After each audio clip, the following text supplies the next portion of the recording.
Bench మార్క్ని నేను cross చేస్తాను.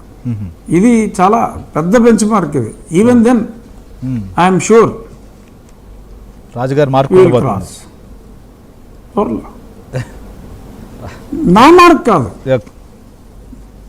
వీరిద్దరితో పాటు మోడీ గారు కూడా ఆ మీటింగ్లో ఖచ్చితంగా ఉంటారు కాబట్టి మోడీ గారి మార్క్ ఉండబోతుంది. వీరిద్దరు మార్క్తో పాటు.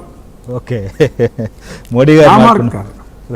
రైట్. ఎందుకు అసలు మీకు సీటు రాదని ఎవరు ప్రచారం చేస్తున్నారు సార్? ఎవరు ఎందుకు చేస్తున్నారు? వాళ్ళకి ఏం అవసరం అసలు? మీకు సీట్ ఇవ్వరు, ఆ పార్టీ ఇవ్వరు, ఈ పార్టీ ఇవ్వరు, ఏ పార్టీ ఇవ్వరు ఎందుకు చెప్తున్నారు?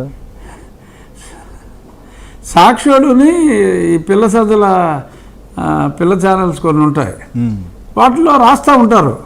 ఆడెవడో బాలాజీ అట, ఆడెవడో పనికిమాలినోడు, ఆడొక జర్నలిస్ట్ అంట, ఆడేదో రకరకాలుగా మాట్లాడతాడు, ఆడేదో నోటికి వచ్చినట్టు ఎవరికాడు చెప్పుకుంటూ ఉంటారు. అరే తింగన్నా కొరకలారా, sorry to use this word, but అరే తింగన్నా కొరకలారా, 10 రోజులు ఆగండిరా, 10వ తారీఖులే వస్తుంది, అప్పుడు ఈ వాగుడు వాగిన వాళ్ళని తడిజోడిచ్చుకుని మా వాళ్ళే కొట్టేస్తారు. ఎవరికాడు ఆడేదో 10,000 25,000 పంపుతాడు ఆ పిల్ల సజ్జలుగాడు. ఈ పిచ్చి డాష్ నా కొడుకులు అందరూ నోటికి వచ్చినట్టు వాగుతారు. అందుకనే నేను వాళ్ళకి సమాధానంగా పెద్దలు, ఆ పార్టీ పెద్దలు ఇద్దరూ కూడా అక్కడే ఉన్నారు కాబట్టి నేను చాలా స్పష్టంగా చెప్పడం జరిగింది. వీళ్ళకి అర్థం కానిది ఏంటంటే, నేనేమన్నా ఒక స్టేట్మెంట్ ఇస్తానంటే ఎందుకు ఇస్తాను శ్రీహరి నేను స్టేట్మెంటు? దానికి ఎనఫ్ బ్యాక్గ్రౌండ్ వర్క్ జరిగినప్పుడే కదా నేను ధైర్యంగా స్టేట్మెంట్ ఇచ్చేది.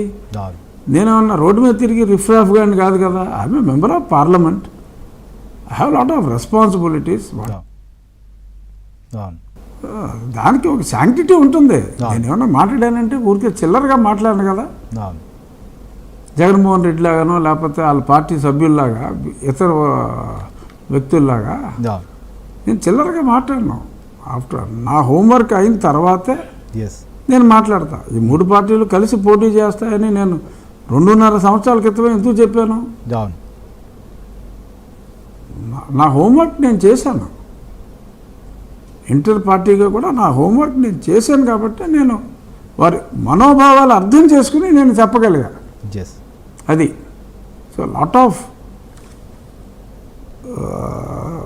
అది అంటే వారి ఆలోచనల్ని సంభాషణల్లో పసిగట్టి వారికి ఎవరైతే ఇష్టమో ఎవరంటే అసహ్యమో పసిగట్టి చెప్పిందనమాట. అదే ఇప్పుడు జరుగుతోంది చెప్పలా. మిగిలిన వాళ్ళకి కూడా మీరు అన్నట్లుగా 4-5 తేదీల తర్వాత అందరికీ ఒక పూర్తి స్థాయిలో మీరు ఆ రోజు ఎందుకు చెప్పారు, ఏం చెప్పారు, ఇప్పుడు జరుగుతున్నది ఏందో కూడా అందరికీ తెలిసిపోతుంది. తెలుస్తుంది. సార్ ఇంకొక అంశం ఋషికొండ సంబంధించి ఇవాళ చెప్పండి సార్.